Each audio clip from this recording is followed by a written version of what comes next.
Hi everyone, Mike back with another video in our Tech Tips series. There isn't a day that goes by where our team is not asked, what are the benefits of Microsoft 365, or as some in the business world still call it, Microsoft Office 365. Microsoft 365 or Microsoft Office 365, whatever you call it, the Microsoft 365 solutions offer great benefits for large organizations right down to the small business solutions. Not only is Microsoft 365 full of great applications such as Outlook, SharePoint, Teams, OneDrive, and about a few dozen more, here are some of the benefits your organization will experience when you make a move to Microsoft 365.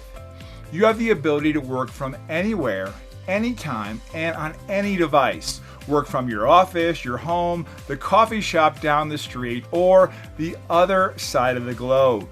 Use your desktop, laptop, tablet, or smartphone and do it all in a highly secure manner. What you work on follows you. Yes, start a document on your desktop at the office and finish it at home. You're no longer tied to your desk. Your work follows you wherever you are.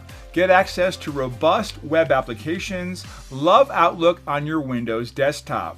You'll also get the same experience using Outlook's web version. There are many benefits to Microsoft 365. If you want to know more, get in touch with our team today and learn how your organization can see all the benefits of today's modern workplace built on the Microsoft 365 solution.